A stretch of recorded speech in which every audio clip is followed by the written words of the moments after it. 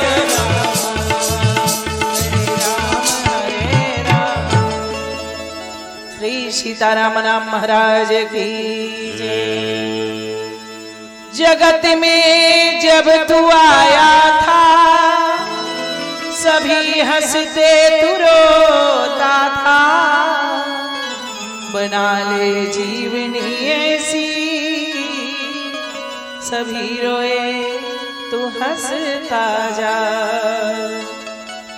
परमाध्यक्ष श्री सीताराम जी महाराज अमृतमयी अपारमयी करुणामयी कृपामयी रस बरसाने वाली माँ जगदम्बे माँ शारदा के चरणों में कोटि कोटि बार दंडवत प्रणाम करते हुए शशांक शेखर भूतनाथ नाथों के नाथ दीनों के नाथ बाबा विश्वनाथ भोलेनाथ भगवान गंगेश्वर के चरणों में बार बार दंडवत प्रणाम करते हुए अनंत बलवंत परम संत राम कथा के नन रसिया प्रभु के चरणों के परम अनुरागी श्री संकट मोचन हनुमान जी महाराज उनके ही पावन चरणों के परम कृपा पात्र अनंत श्री विभूषित श्री 1008 श्री परम पूज्य सद्गुरुदेव भगवान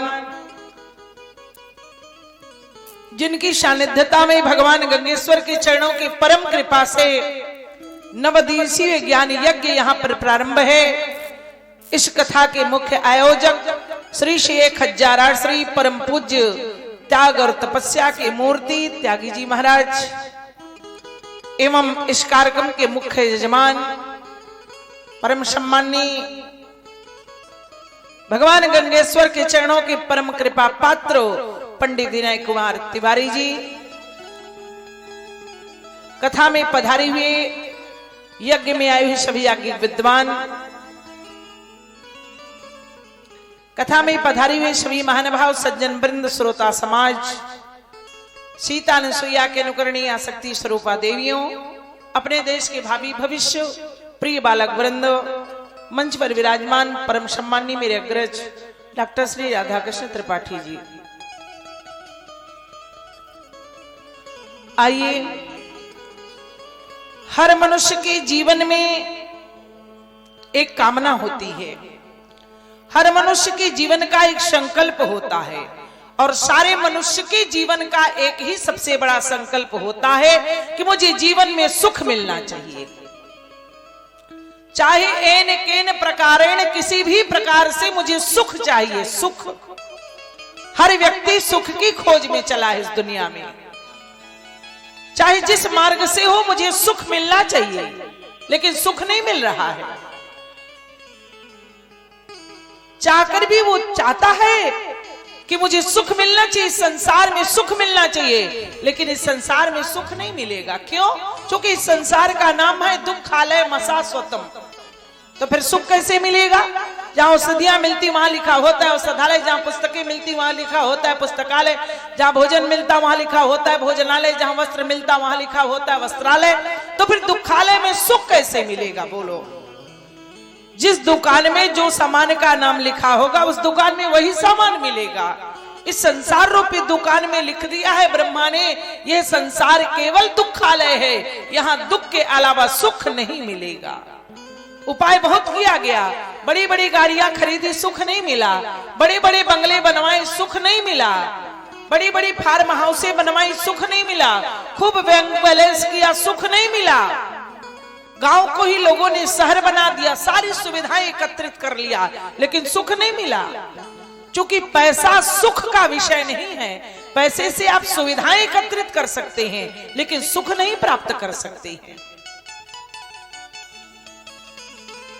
घर में सारी सुविधाएं एकत्रित है बाहर से आए गर्मी लग रही थी बेटा एसी चलाओ इसीलिए तो मैंने पैसा कमाया है एसी चलाया लेकिन कमरा पूरा ठंडा हो गया आंखें बंद हो गई वाह यही तो जीवन का सुख है जैसे आंखें बंद हुई कमरा ठंडा हुआ कि लाइटें चली गई सुख समाप्त हो गया क्योंकि वो तुम्हारा सुख नहीं था वो लाइट का सुख था बेटा आज्ञाकारी है, पिता सुखी है, मेरा बेटा आज्ञाकारी है। बेटा की नौकरी लग गई, बेटा चला गया, सुख समाप्त हो गया, क्योंकि बेटा का सुख था। बहू आज्ञाकारी है, माताएं प्रसन्न है, बहू से 6 महीना बाद बोलचाल बंद हो गया, सुख समाप्त हो गया, क्योंकि बहू का सुख था। वो सुख पाने के लिए तमाम प्रयास किया गया, लेकिन सुख नहीं मिला। कबीरदास जी ने कहा, ना कर भैया पराय धन आशा, ना कर भैया पराय धन आशा, ना कर भैया पराय धन आशा, ना कर भैया पराय धन आशा, ना कर भैया, ना कर भैया, ना कर बहना, ना कर भैया पराय धन आशा, ना कर भैया पराय धन आशा, ना कर भैया।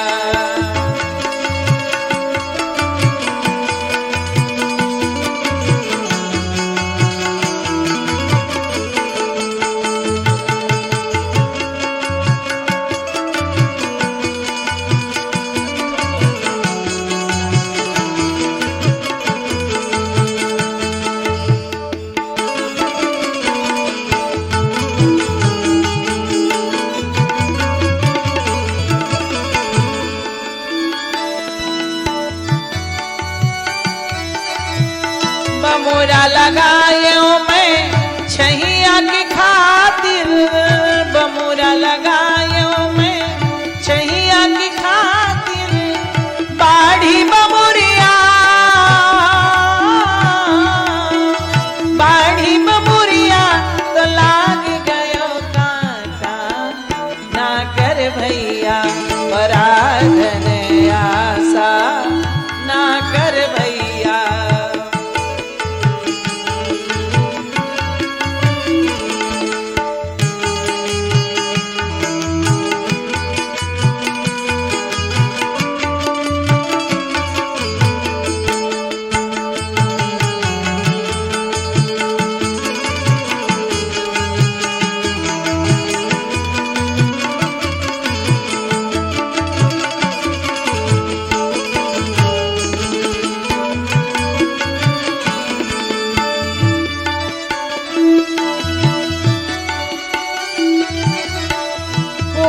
जो जन्मे बुढ़ापा के खातिर, पुत्र जो जन्मे बुढ़ापा के खातिर, आई बहुरिया,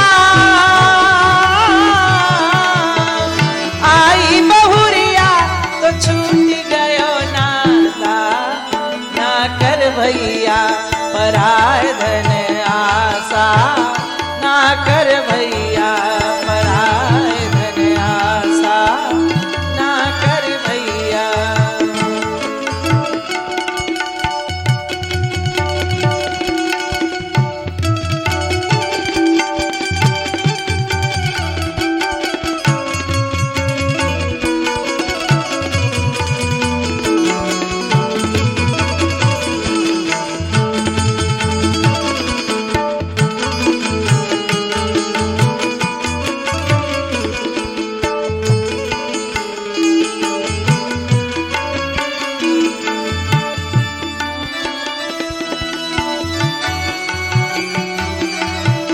कहते कबीर सुनो भाई साधो, कहते कबीर सुनो भाई साधो, आने की आशा, आने की आशा तो परते उपासा, ना कर भैया पराय धन आशा, ना कर भैया पराय धन आशा, ना कर भैया, ना कर भैया, ना कर बहना, ना कर भैया पराय धन आशा, ना कर भैया पराय धन आशा, ना कर भैया पराय धन।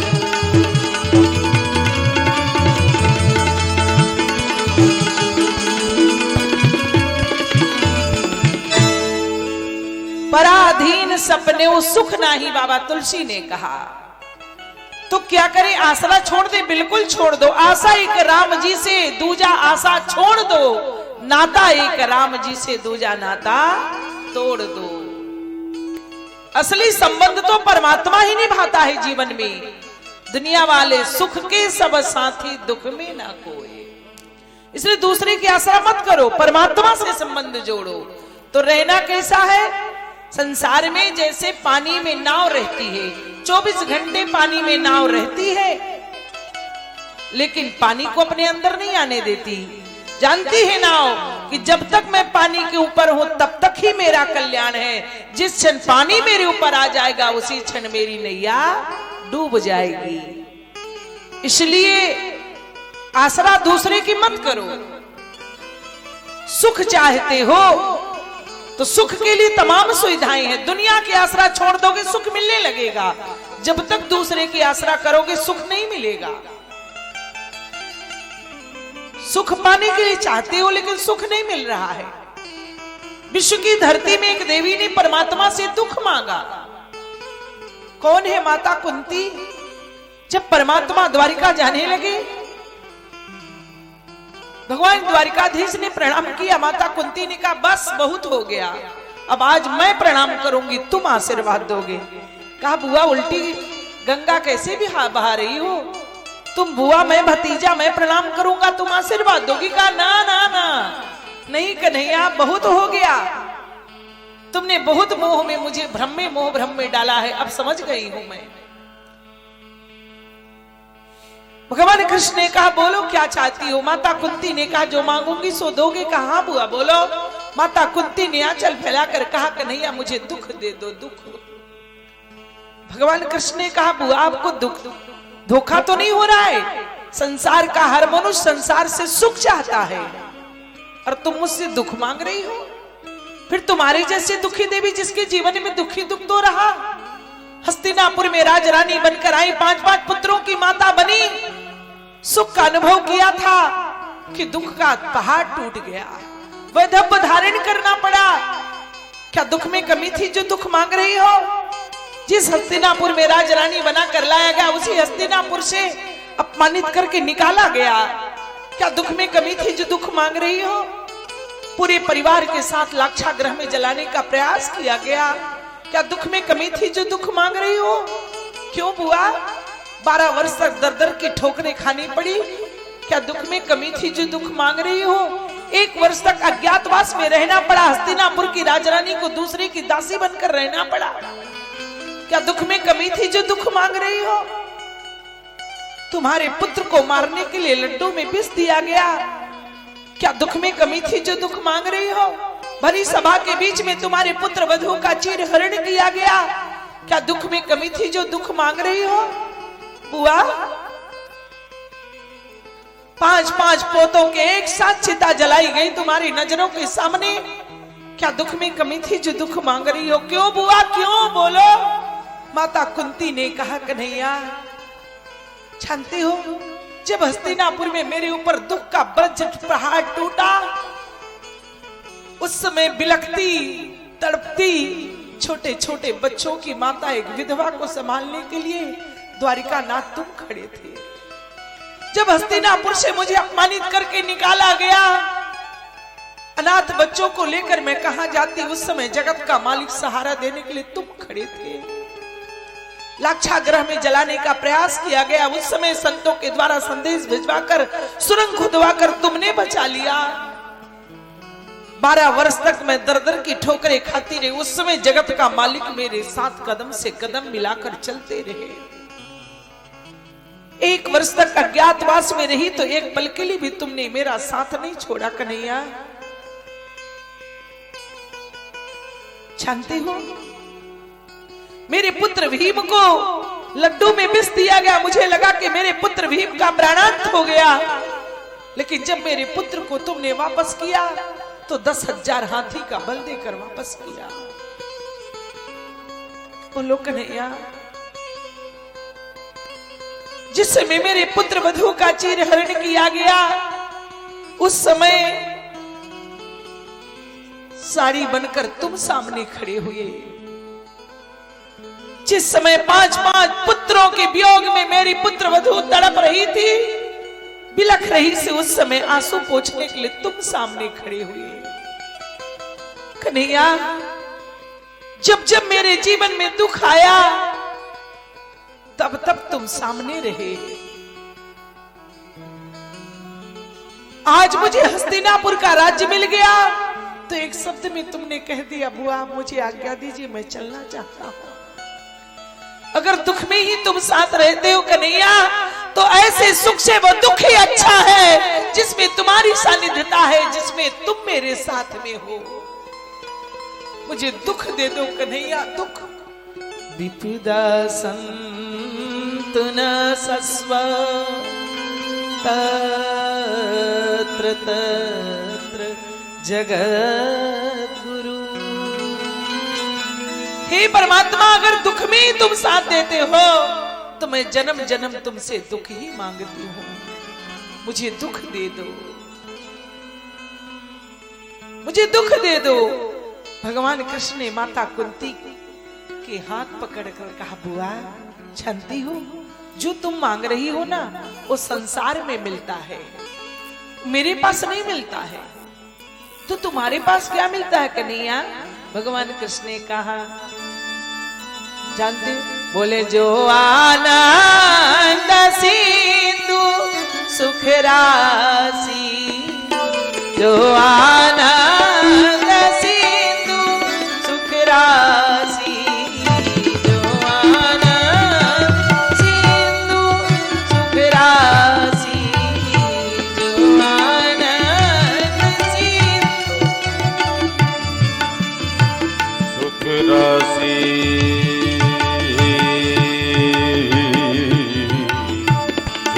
आनंद सिंधु सुख राशि, जो आनंद सिंधु सुख राशि,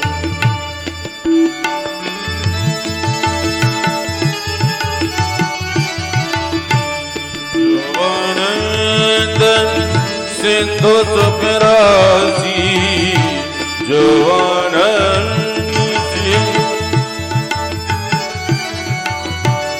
जो आनंद सिंधु सुख राशि, जो आनंद सिंधु सुख राशि, सिकरुत त्रैलोक सुभाषि, जो आनंद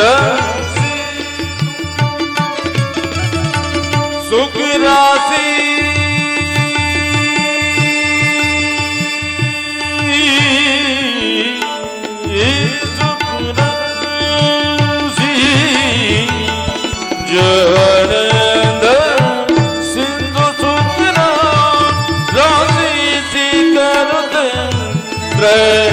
लोक सुभाषि, जो आनंद सुख राशि,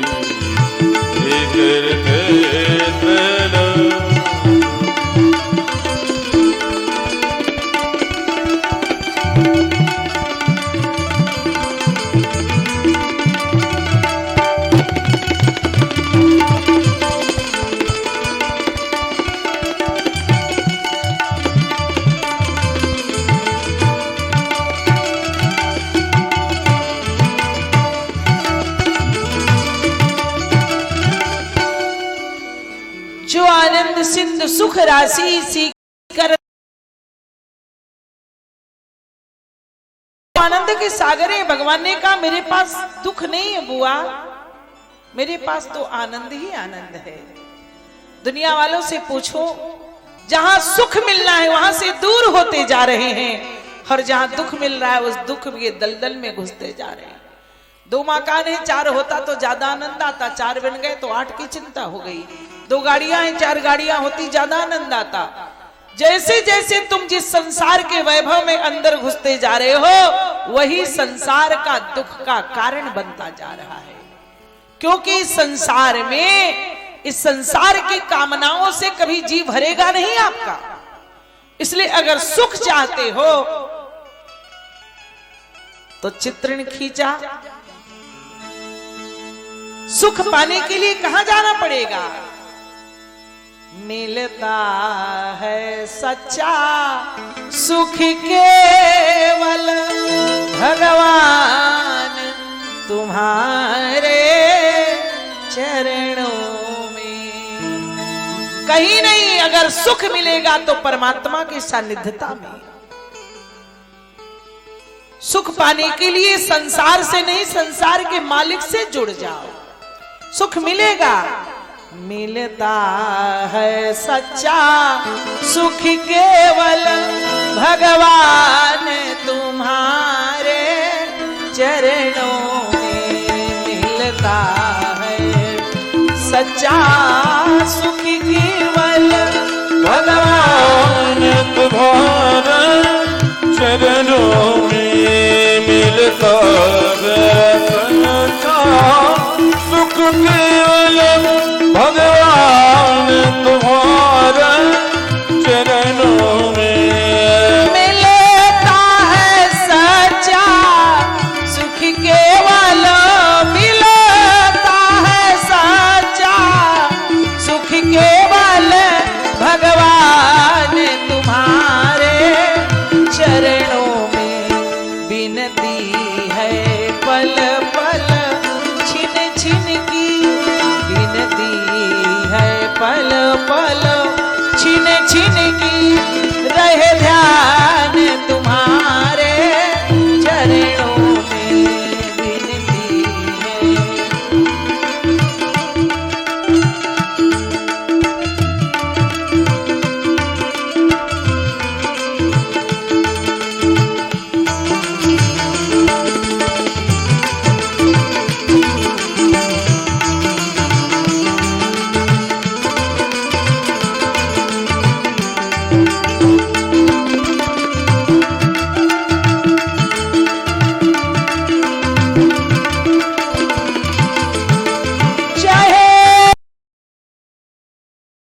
चलना पड़े मुझे, चलना पड़े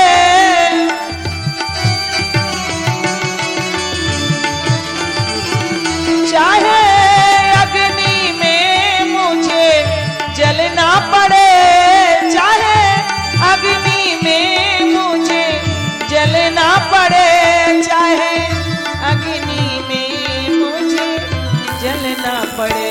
बिनती है पल पल छिन छिन की, रहे ध्यान तुम्हारे चरणों में। मिलता है सच्चा सुख केवल भगवान तुम्हारे चरणों में।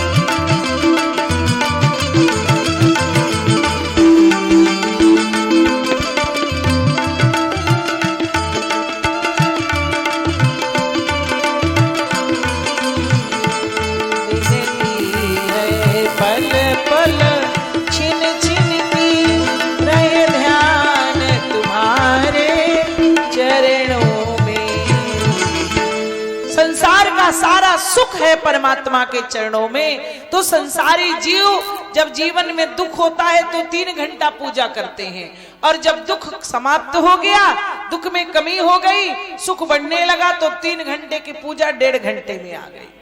और जब और अच्छा काम बनने लगा तो आधे घंटे, और बढ़िया हो गया तो 10 मिनट, और बढ़िया हो गया तो बेटा शंकर जी में जल तुम ही डाल देना, आज मुझे जल्दी है। जहां से सुख मिलना है वहां से दुख की ओर बढ़ते जा रहे हो, और जहां दुख मिलना है वहां अंदर घुसते चले जा रहे हो। सुख सुविधा आपको रुपया पैसा दे सकता है, लेकिन शांति नहीं दे सकता। पैसे से 56 प्रकार का भोजन बनवा सकते हो, लेकिन भूख कहां पाओगे। पैसे से मखमल का सेज सजा सकते हो, लेकिन नींद कहां पाओगे। पैसे से सारी सुविधाएं एकत्रित कर सकते हो, लेकिन शांति कहां पाओगे? हमारी अपनी बात छोड़ दो, बड़े बड़े लोगों को दुख है। त्रैलोक्य के महाराज मनु के जीवन में दुख आ गया। महाराज मनु ने कहा, देवी शत्रुपा मैं दुखी हूं। बोले महाराज क्यों, क्या कारण है? क्या मुझसे कोई अपराध हुआ? बोले नहीं। पुत्रों से कोई त्रुटियां हुई? बोले नहीं। प्रजाओं से कोई अपराध हुआ? बोले नहीं नहीं। तो क्या कारण है महाराज? महाराज मनु ने कहा, हो यन विषय विराग भवन बसत भाचौथपन हृदय बहुत दुखिला जन्म गयो हरि भगति बिनो जन्म गयो हरि भगति बिनो। चौथापन आ गया महाराज। महाराज मनु ने कहा, देवी शत्रुपा मेरा चौथापन आ गया। अब तक मैंने भगवान की भक्ति नहीं की, भजन नहीं किया, इसलिए मैं दुखी हूं।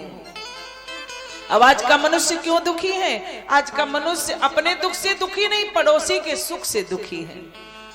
मेरा मकान नहीं बना, कोई दिक्कत नहीं, पड़ोसी का नहीं बनना चाहिए।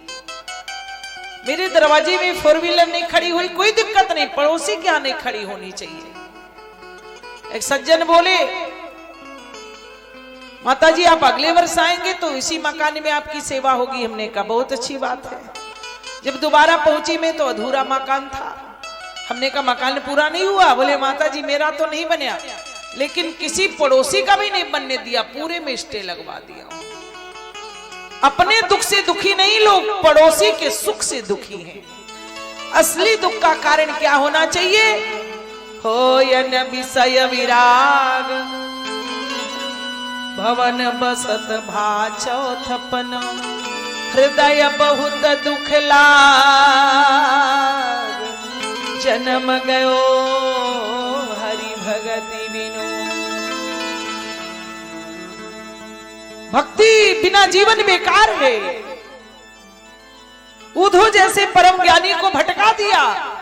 जब तक भक्ति जीवन में नहीं आई तब तक मन में शांति नहीं मिली। महाराज मनु ने कहा, देवी मुझे जाना पड़ेगा। कहां जाओगे महाराज? बोले भक्ति ढूंढने के लिए। तो कहां मिलेगी? बोले प्रयागराज तीर्थ में। बिनु सतसंगन हरि कथा तेहि बिनु मोहन भाग मोह गए बिनु राम पद होयन दृढ़।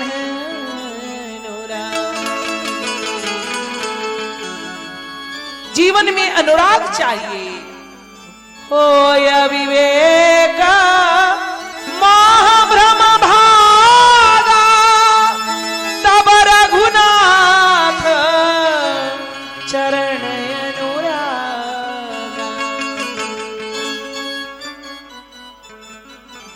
जब तक जीवन में अनुराग नहीं होगा, जब सत्संग करूंगा तब जाकर कथा मिलेगी, जब कथा सुनूंगा तो हृदय से मोह दूर होगा, जब मोह दूर होगा तब परमात्मा के चरणों में अनुराग होगा।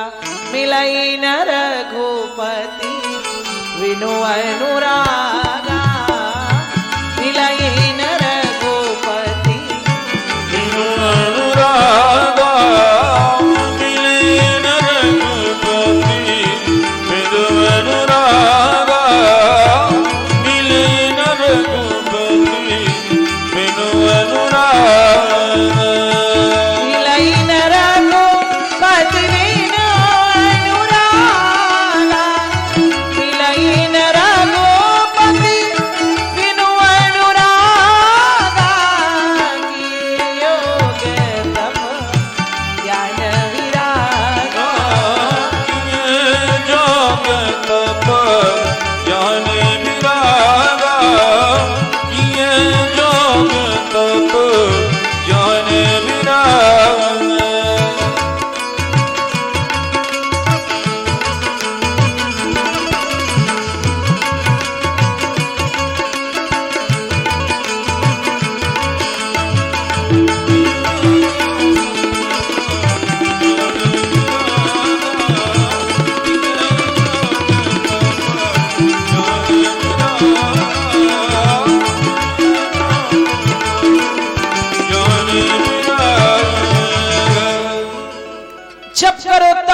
साधना करो, तपस्या करो, जब तक अनुराग नहीं होगा तब तक परमात्मा मिलने वाले नहीं है। इसलिए अनुराग जरूरी है। महाराज मनु ने कहा अनुराग कहां मिलेगा? महारानी शत्रुपा, अनुराग ढूंढना है मुझे। जब तक अनुराग नहीं होगा तब तक परमात्मा नहीं मिलेंगे। एक बात बताऊं आप लोगों को, भगवान के दो बेटे हैं, एक ज्ञानी और दूसरा भक्त। भगवान के बड़े बेटा ज्ञानी है और छोटे बेटा भक्त है। अंतर कितना है दोनों में? ज्ञानी परमात्मा को ढूंढता है, परमात्मा अपने भक्त को ढूंढते हैं। ज्ञानी परमात्मा को पुकारता है, परमात्मा अपने भक्त को पुकारते हैं। ज्ञानी परमात्मा को पकड़ता है, परमात्मा अपने भक्त को पकड़ते हैं। ज्ञानी परमात्मा के यहाँ जाता है, परमात्मा अपने भक्त के यहाँ जाते हैं। ज्ञानी परमात्मा के सामने झुकता है, परमात्मा अपने भक्त के सामने झुकते हैं। ज्ञानी परमात्मा का भजन करता है, परमात्मा अपने भक्त का भजन करते हैं। ज्ञानी परमात्मा के पीछे दौड़ता है, परमात्मा अपने भक्त के पीछे दौड़ते हैं। ज्ञानी बनोगे 24 घंटे खतरे में रहोगे, भक्त बनोगे टेंशन मुक्त रहोगे। ज्ञानी बनोगे तुम परमात्मा के पीछे दौड़ोगे, भक्त बनोगे परमात्मा तुम्हारे पीछे दौड़ेंगे। कबीरा मन निर्मल हुआ,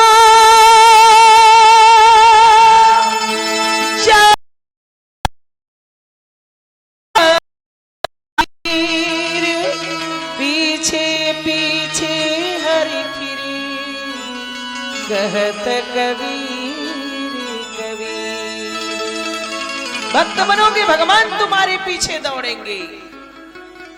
ज्ञानी बनोगे तुम भगवान का भजन करोगे, भक्त बनोगे भगवान तुम्हारा भजन करेगा। बताएं, एक दिन की बात है, बड़े प्रसन्न मुद्रा में हनुमान जी महाराज अयोध्या के राज दरबार में भजन कर रहे थे। नारद जी महाराज पहुंचे, नारायण नारायण नारायण। हनुमान जी महाराज ने देखा, आइए देवर्षि दंडवत। देवर्षि नारद से हनुमान जी ने पूछा कैसे आना हुआ? देवर्षि नारद ने कहा, हनुमान जी महाराज मेरे मन में एक बात खटक रही थी, इसलिए आपसे समाधान करने आया हूं। हनुमान जी महाराज ने कहा कहिए। का बात यह है कि आपने अपने स्वामी के सेवा में जीवन समर्पित कर दिया, बदले में आपको क्या मिला? हनुमान जी महाराज ने कहा बड़ा विचित्र प्रश्न कर दिया आपने। ये पूछते कि क्या नहीं मिला तो मैं ढूंढ कर बताता, वैसे मेरे जीवन में कोई कमी नहीं रह गई।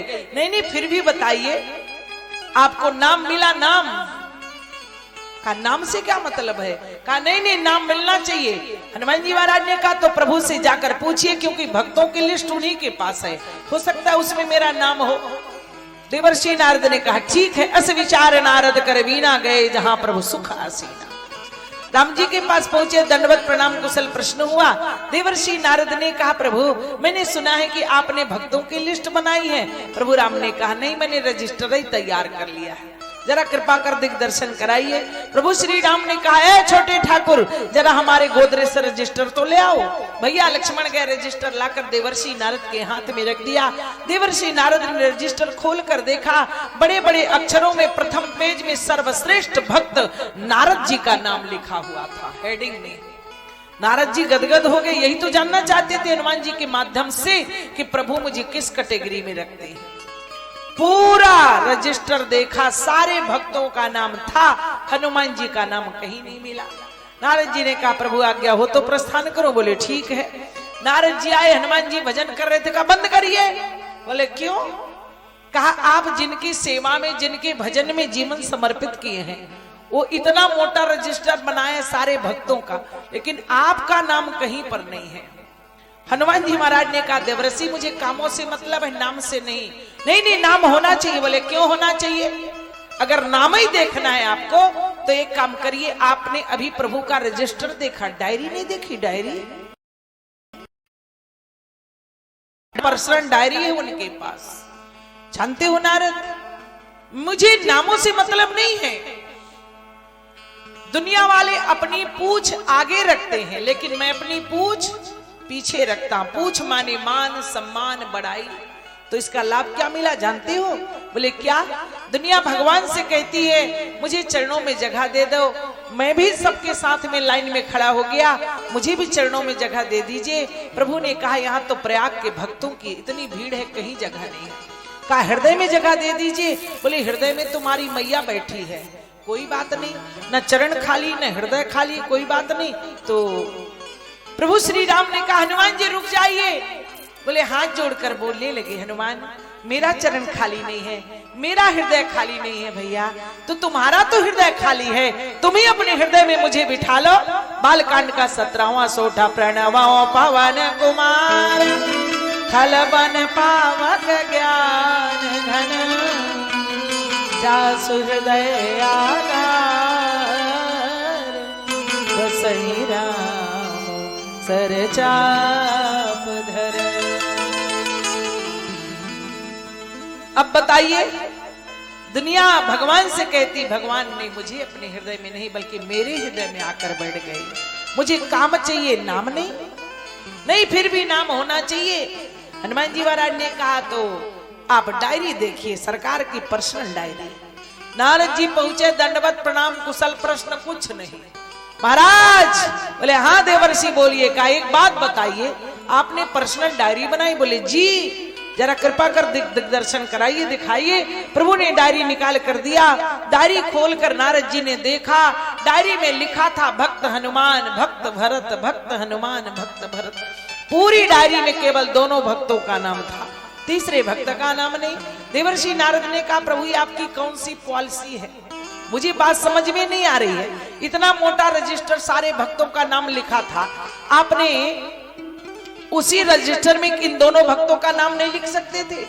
अलग से पर्सनल डायरी क्यों बनाई?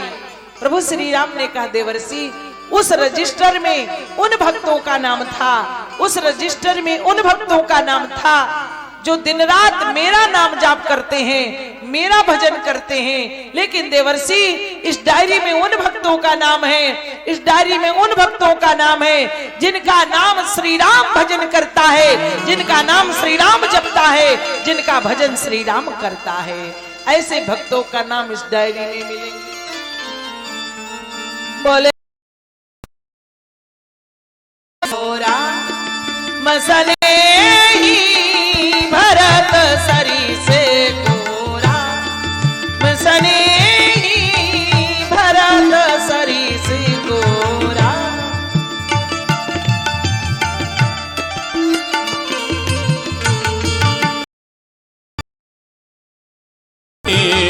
भरत मसले ही भरत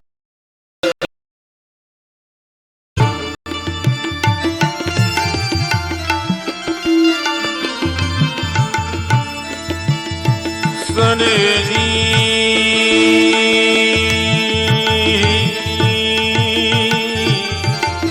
भरत चरित गोरा, मिसने ही भरत चरित गोरा। भरत चरित को राम सने जी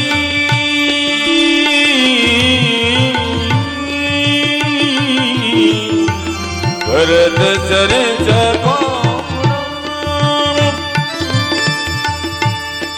सने जी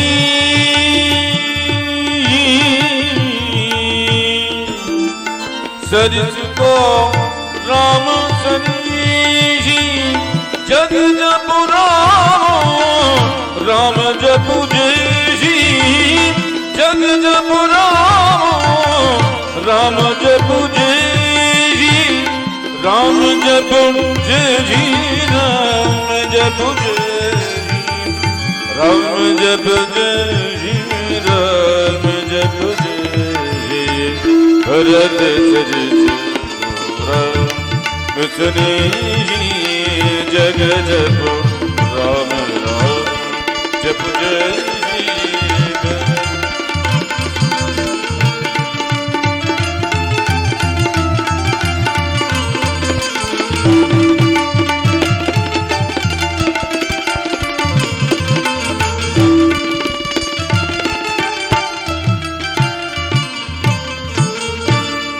भरत सरिष को राम स्नेही, जग जप राम राम जप जेही। बोले महावीर विनवो हनुमना, राम जा सुजस आप बखाना, मिलई न रघुपति बिनु अनुरागा, किए योग तप ज्ञान विरागा। अनुराग चाहिए। एक बात बताऊं, ज्ञानी भगवान के घर जाता है, भगवान को ढूंढता है, लेकिन भगवान अपने भक्त को ढूंढते, भक्त के घर जाते हैं। जितने ज्ञानी हुए, ज्ञानी अपने ज्ञान के प्रभाव से परमात्मा को प्रकट कर सकते हैं, लेकिन भक्तों की भक्ति में वो शक्ति है कि भक्त भगवान बना देता है। ज्ञानी भगवान को ढूंढता है, लेकिन भगवान अपने भक्त को ढूंढते हैं। वृद्धराज जटायु कि जब पंख कट गए, प्रभु पहुंचे तो प्रभु ने पूछा, ये दुर्गति तुम्हारी किसने की? जटायु ने कहा, नाना प्रभु, नाथ दशानन ये गति कीन्ही,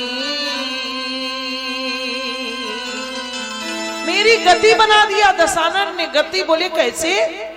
लोगों ने कहा जटायु दुर्गति कहो, दुर्गति बोले नहीं, गति बना दिया। अगर पंख ना काटे होते तो पंख के ताकत से भजन करते कराते, साधना करते कराते, तपस्या करते कराते कई जन्म बीत जाता। इसके बाद भी अगर ये मिलते तो इनकी शरण में जगह मिलती कि नहीं मिलती, मैं दूर खड़े होकर प्रणाम करता। लेकिन पंख काट दिए तो मैं ढूंढता हुआ नहीं गया, ये ढूंढते हुए मुझे आए और चरणों में नहीं बल्कि मुझे अपने गोद में ले लिया। भगवान अपने भक्त को ढूंढते हैं। शबरी की कथा आप लोग जानते हो।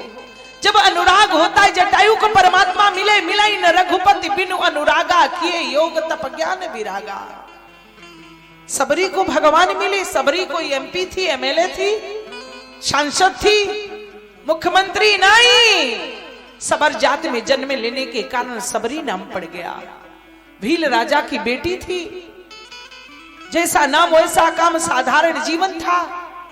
शबरी जब युवावस्था में आ गई तो एक दिन पिताजी ने माता ने हाथ पकड़ा, श्रृंगार करना शुरू किया।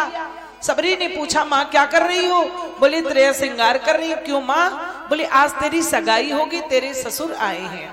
सबरी ने पूछा, माँ सगाई से मुझे लाभ क्या होगा और ससुर कौन है? माँ ने कहा, बेटी ससुर संसारी नाट्यशाला का एक डायरेक्टर है। सगाई से लाभ ये होगा कि तुम दूसरे घर में नई बहू बन कर जाओगी। बोली माँ फिर क्या होगा? फिर इसके बाद में तुम आगे चलकर माँ बनोगी। बोली माँ फिर क्या होगा? फिर आगे चलकर तुम बेटा बेटी का विवाह करके सास बन जाओगी। बोली माँ फिर क्या होगा? फिर आगे चल के बूढ़ी माँ दादी बन जाओगी, नानी बन जाओगी। बोली माँ फिर क्या होगा? फिर बुढ़िया हो जाओगी। बोली माँ फिर क्या होगा? माँ ने कहा फिर मर जाओगी। सबरी रोने लगी, मर जाऊंगी, लेकिन पूछना बंद नहीं किया। रोते रोते बोली माँ मरने के बाद क्या होगा? माँ ने कहा फिर जन्म होगा।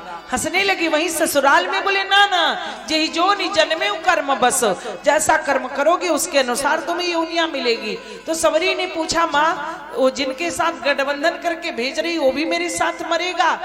माँ ने कहा नहीं बेटी, इस संसार में अकेले आना अकेले जाना, कोई किसी का साथ नहीं देता। नहीं माँ, तो दुनिया वाले गाते क्यों हैं? बोलो। दुनिया वाले कहते छोड़ेंगे ना हम तेरा साथ, वो साथी मरते दम तक। ये बात सत्य है।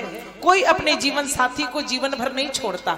लेकिन आगे जो आप लोग झूठ बोलते हो, अगले जन्म तक, 7 जन्म तक, जन्म जन्म तक, अरे राम राम, कितना सफेद झूठ है। बोलो, कोई ऐसा है जो अपने साथी का अगले जन्म साथ दिया हो? एक जन्म भला दे दो। जिस पत्नी के लिए जीवन समर्पित कर दिया, थोड़ी सी गलती होने पर पत्नी माफ नहीं करती। जिस पति के लिए जीवन समर्पित किया है, थोड़ी सी गलती होने पर पति माफ नहीं कर सकता। अब बताओ। सबरी ने कहा मां वो मेरे साथ नहीं मरेगा। बोले नहीं।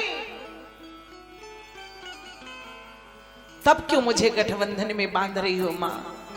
ऐसा बंधन बांधकर मेरा जीवन क्यों बर्बाद कर रही हो? बोलो ऐसो बर को क्या बरो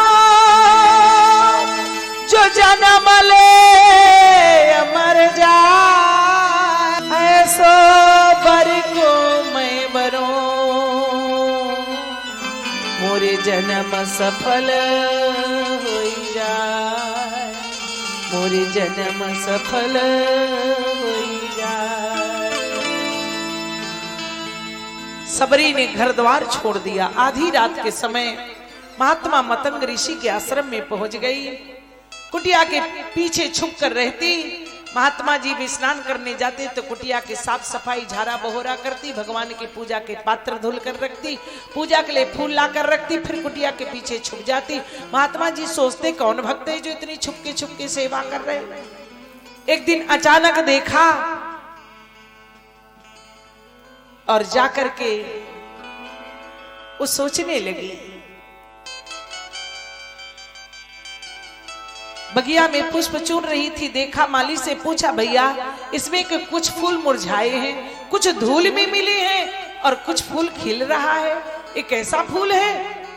माली ने कहा, बेटी इसी का नाम संसार है। एक मुरझे एक खिल रहे, बहुत मिल रहे धूल, देख दसाइन फूल की, क्यों ये फूलत फूल,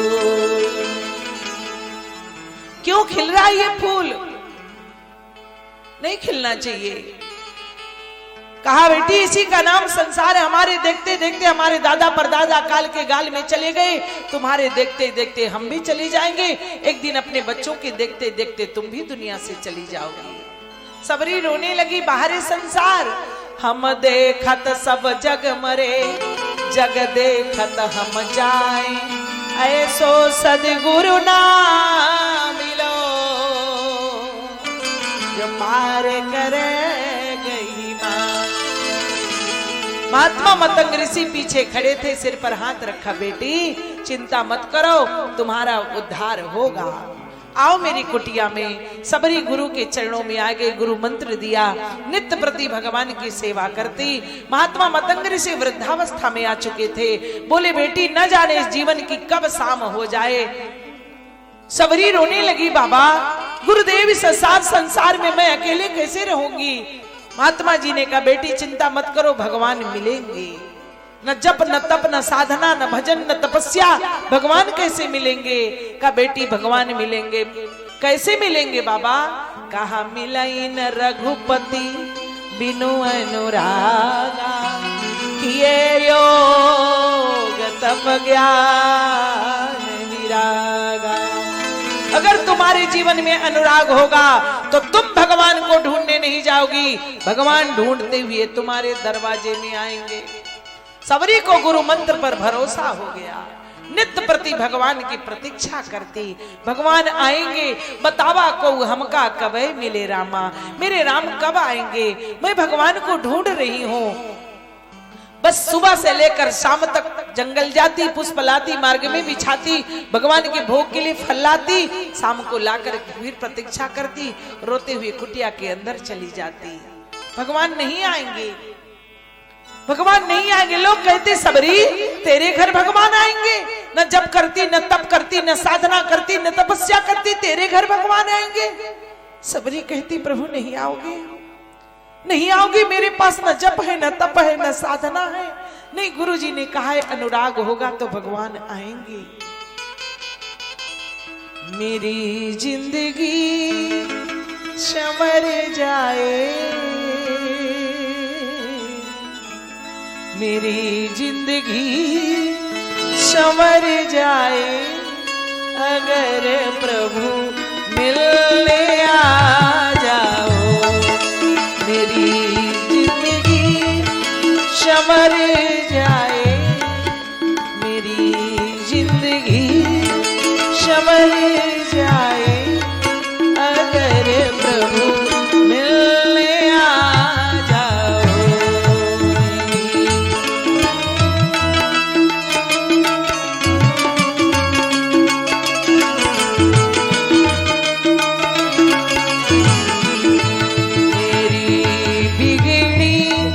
सुधर जाए, मेरी बिगड़ी सुधर जाए, अगर प्रभु मिलने आ जाओ।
चरण छूकर बने मोती, अगर प्रभु मिलने आ जाओ, बिगड़ी सुधर जाए, अगर प्रभु मिलने आ जाओ।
ज्ञान अमृत जो मेरे गुरुदेव ने मुझको दिया है, ज्ञान अमृत जो दिया है, ज्ञान अमृत जो। वो वाणी सिद्ध हो जाए, वो वाणी सिद्ध हो जाए, अगर प्रभु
सभी बच्चों ने आकर बताया, माई जिनको तुम दिन रात पुकारती हो हमको लगता वही आए हैं। बोले कैसे हैं?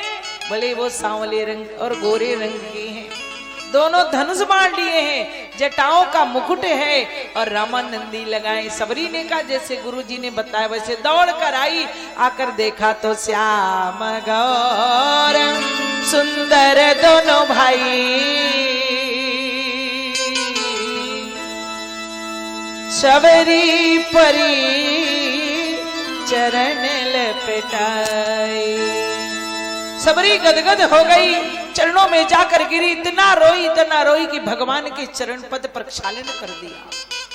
दौड़कर परात लेकर आई, प्रभु चरण धो लो। बोले नहीं नहीं, इतना पवित्र जल से तुमने चरण धोया है माई, मुझे भूख लगी, कुछ खाने को दो, रोना गाना बंद करो। जागे हैं भाग्य मेरे भगवान आ गए, देखो तो। दुनिया वालों, तुम लोग हंसते थे मेरे ऊपर, तुम्हारे घर भगवान नहीं आएंगे। न तुम जप करती, न साधना करती, न तपस्या करती, न भजन करती, न ब्राह्मण हो, न छत्री हो, न राजा हो, न महाराजा हो, न नेता हो, न विजेता हो, न अधिकारी हो, न कर्मचारी हो, तेरे घर भगवान नहीं आएंगे। तुम कहते थे ना, जागे हैं भाग्य मेरे भगवान आ गए, भगवान दोनों नयन खुशी के आंसू बहा रहे, आंसू बहा रहे।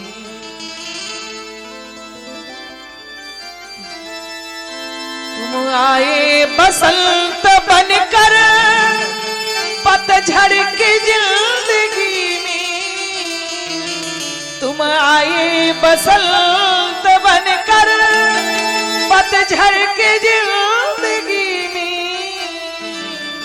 पतझड़ की जिंदगी बन बन के फूल अपना सौरभ लुटा रहे, जागे हैं भाग्य मेरे। दुनिया वालों, तुम कहते थे भगवान नहीं आएंगे, मेरे भगवान आ गए।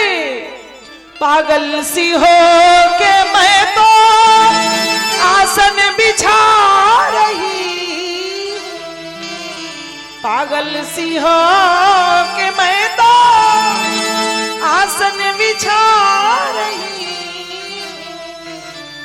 आसन बिछा रही। गागर में मानो सागर, देखो दुनिया वालों, अरे गागर में मानो सागर, खुद भी क्षमा रहे, भगवान आ रहे।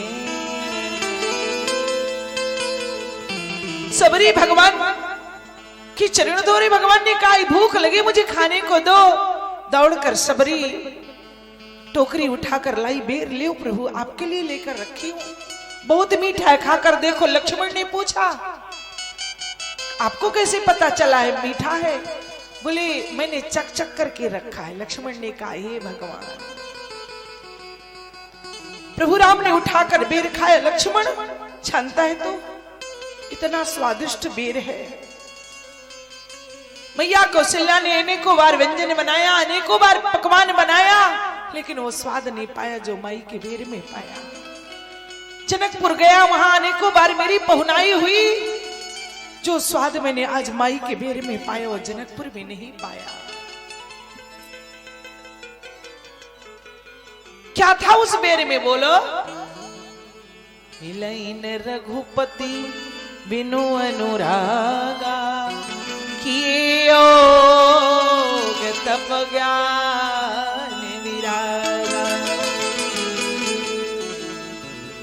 सबरी ने कहा प्रभु दुनिया वाले कहते हैं कि तेरा विवाह नहीं हुआ है, तेरा पुत्र नहीं है, तुझे उद्धार कौन करेगा? भगवान ने कहा माई जिसका कोई नहीं होता उसका मैं होता हूं, मैं करूंगा उद्धार। बोलो क्या करना होता है? बोले अंतिम समय पुत्र को अपनी मां को अपनी गोद में ले लेना होता है। बोलो कब समय आएगा का सभी। माता सबरी योगा न लगनी में प्रवेश कर गई। भगवान ने अंतिम संस्कार किया। क्या किया था जीवन में? मिलाई न रघुपति बिनु अनुरागा, किए योग तप ज्ञान विरागा। अनुराग है तो भगवान मिलेंगे। कथा सब लोग जानते हो। भगवान श्री कृष्ण द्वारिकानाथ शांति दूत बनकर हस्तिनापुर पहुंचे। राजा दुर्योधन ने 56 प्रकार का भोग लगाया। भगवान कृष्ण ने छुआ तक नहीं। कहा द्वारिकाधीश आपके लिए पकवान बनाए, जरा चक्कर देखिए। कहा राजन आपके पकवान से दुर्गंध आ रही है। बोले नहीं नहीं द्वारिकाधीश, मैंने ताजे दूध का पेड़ा बनवाया है। कहा राजन दूध तो ताजा है लेकिन अभिमान पुराना है, अभिमान की दुर्गंध, इसलिए मैं स्वीकार नहीं करूंगा। विदुर जी महाराज के घर बिना बुलाए पहुंच गए। बोलो निमंत्रण दिया था, कोई स्वागत की तैयारी विदुर जी महाराज को तो पता भी नहीं। भगवान कृष्ण पहुंचे, आवाज लगाई काकी ओ काकी। दरवाजा खटखटाने लगे। विदुर रानी स्नान घर में स्नान कर रही थी। पागल की तरह वो परमात्मा की वाणी को सुनकर मृतक जीवन गिरा सो आई। पागल की तरह आकर दरवाजे में पहुंचे। काकी रे काकी जरा खोल दे के वाराया, तेरो कन्हई को भूख सी लगी है। काकी भूख लगी, दरवाजा खोलो। तो रानी दरवाजा खोलकर खड़ी हो गई। कन्हैया ने पीतांबर उतार कर ओढ़ाया। काकी कुछ खाने को मिलेगा, भूख लगी है। कहा मेरे घर कुछ भी नहीं है। कहा काकी भतुआ का साग महक रहा है, भतुआ का साग। दौड़कर जाकर देखा, कन्हैया ने चूल्हा में भतुआ का साग पक रहा था, सिद्ध हो रहा था। उस साग को निकाल करके खाने लगे। वाह बड़ा स्वाद है। पागल हो गई। भी तो रानी ने कहा मेरे घर कुछ नहीं, भतुआ खा रहे हैं। कन्हैया बगिया में केला लगा है, केला लिया। बोले हाँ काकी केला तो बहुत पसंद है। विदुर के घर बिछाने के लिए चादर भी नहीं है।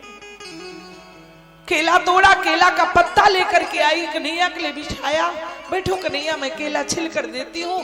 केला छिलकर केला फेंक दिया, छिलका सामने लेकर खड़ी हो गई। कन्हैया खाओ बहुत मीठा है। कन्हैया एक बार छिलका देखते, एक बार काकी को देखते।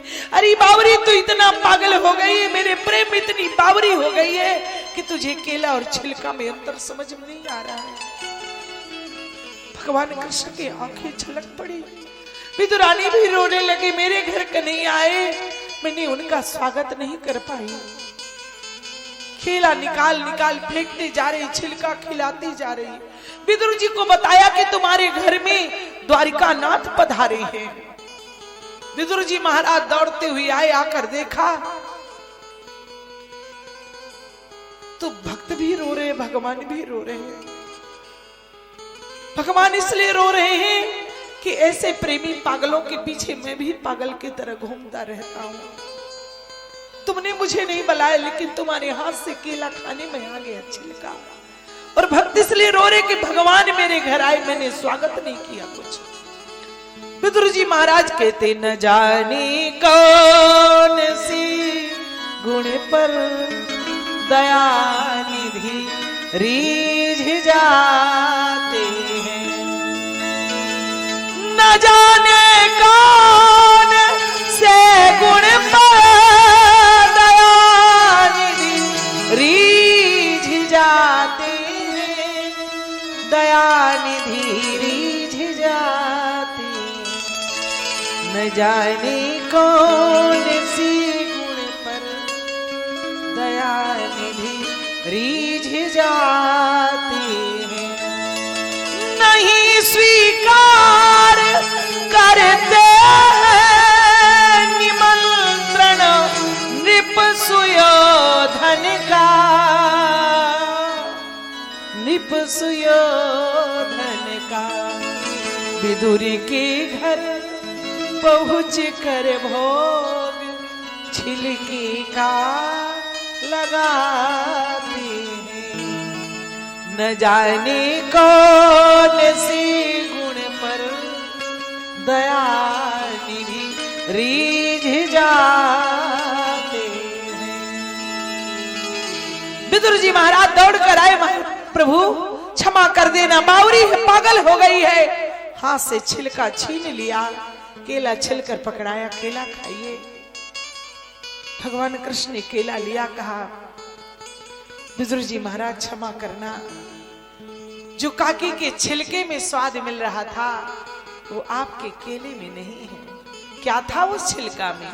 मिलन रघुपति बिनु अनुरागा, मिलन रघुपति बिनु अनुरागा, मिलन रघुपति बिनु अनुरागा, मिलन रघुपति बिनु अनुरागा, बिनु अनुरागा।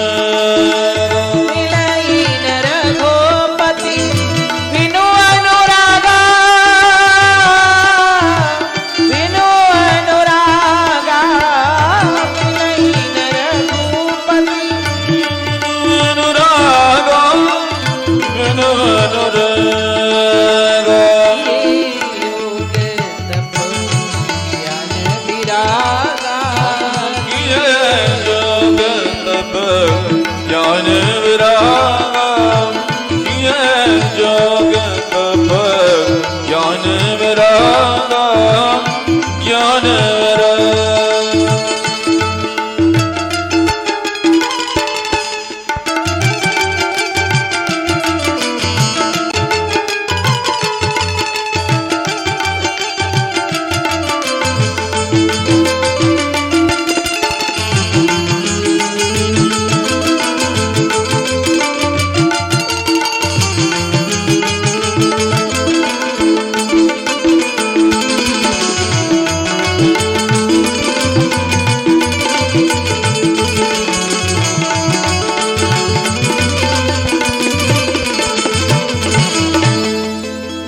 रघुपति बिनु अनुरागा, किए योग तप ज्ञान विरागा।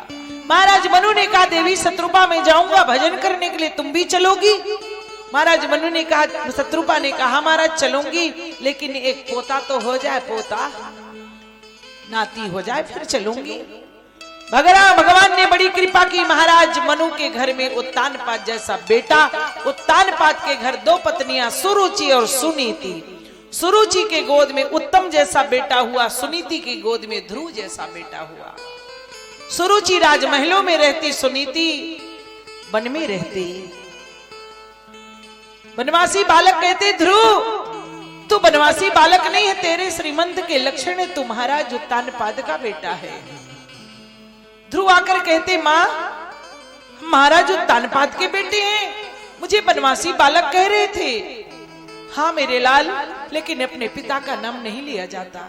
माँ हम वन में क्यों रहते हैं, राजमहलों में क्यों नहीं? माँ ने कहा मेरे लाल जो बन गए सो बन गए, जो बन गए सो बन गए, इसलिए हम वन में रहते। बनवासियों का जीवन उत्तम होता है। नहीं माँ मैं जाऊंगा अपने पिता के गोद में जाकर पिता का सुख लूंगा, पिता का आनंद लूंगा, पिता के गोद में बैठने का सुख का अनुभव करूंगा। नहीं मेरे लाल तू नहीं जाएगा। नहीं माँ मैं जाऊंगा। नहीं मेरे लाल तू नहीं जाएगा। नहीं माँ मैं जाऊंगा। ध्रुव दौड़ता हुआ चला गया। महाराज जो तानपाद सिंहासन में बैठे थे, पिताजी मैं आपका पुत्र ध्रुव महारानी सुनीति के गोद में जन्म लेने वाला आपका बेटा ध्रुव। इतना सुना महारानी सुनीति का पुत्र जब सुना तो दौड़ कर आए। महाराज जो तानपाद गोद में ले लिए। जैसे ध्रुव को गोद में लिए सुरुचि आ गई। उतर मूर्ख, इस गोद में बैठने का अधिकार तुझे नहीं है। क्यों माँ, मैं भी तो इनका बेटा हूं। बोले हो, लेकिन मेरे कोख से जन्म नहीं लिए हो तुम, इसलिए इस गोद में नहीं बैठ सकते। माँ तुम्हारे कोख में जन्म लेने के लिए क्या करना पड़ेगा? तपसाराध्य पुरुषम, तुम्हें जाकर महापुरुष का भजन करना पड़ेगा, तपस्या करनी पड़ेगी। भगवान की तपस्या करो, फिर क्या होगा माँ? जब तपस्या करोगे तो भगवान प्रकट होंगे, तुमसे कहेंगे वरदान मांगो, तो तुम कहना इस बार मुझे माता सुरुचि के कोख से जन्म दे देना। अरे सुरुचि जो परमात्मा का भजन करके परमात्मा को प्राप्त कर लेगा, बोलो वो फिर तुम्हारी गोद में आएगा। ध्रुव रोता हुआ चला। जब गया था तो ऐसा गया था मानो सूर्य की किरणों को देखकर कमल खिलता हो। और लौट कर आया तो ऐसा आया मानो सोने के कमल में पाला पड़ गया हो। ध्रुव ने रोकर मां की गोद में कहा, मां तुझे विमाता ने अभागन कहा है। क्यों मां? मां चाहती तो विवाद पैदा कर सकती थी, लेकिन बेटे के मन में कोई दुर्भावना न पैदा हो, इसलिए मां ने अपने दुख को छुपा लिया। कहा, मेरे लाल तेरी विमाता कोई गलत नहीं कह रही थी, मैं अभागन ही तो हूं। तू कितने बार मुझसे पूछता था मेरे पिता का पता बता दे, मां पिता का पता बता दे, लेकिन मेरे लाल मैं तुझे संसारी पिता का पता नहीं बता पाई। धन्य है तुम्हारी विमाता जिसने परम पिता परमात्मा का पता तुझे बता दिया, परमात्मा का पता तुझे बता दिया। जाओ मेरे लाल, जाओ उस परमात्मा की गोद में, वहां से तुझे कोई नहीं उतारेगा। ध्रुव ने पूछा, मां वो मिलेंगे कहां? बोले, आगा जागा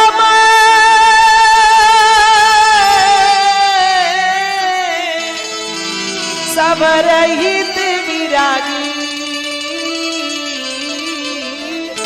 प्रेम ते प्रभु प्रगट जिमियागी। परमात्मा मिलेंगे, वो हर स्थान में हर जगह पर है, बस प्रेम हो तो प्रकट हो जाएंगे। मिलई न रघुपति बिनु अनुरागा, किए योग तप ज्ञान विरागा। अगर अनुराग होगा तो भगवान जरूर मिलेंगे।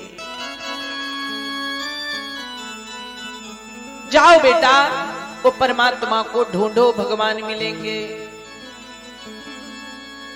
भगवान को ढूंढने जा रहा है ना।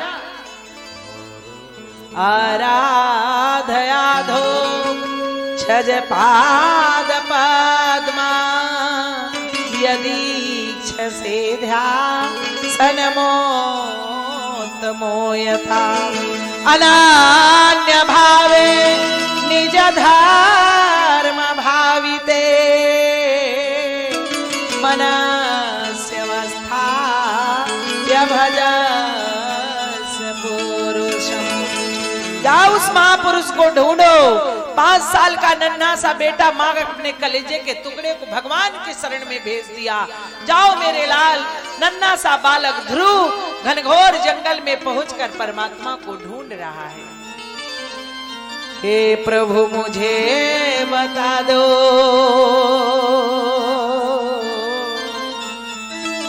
हे प्रभु मुझे बता दो, चरण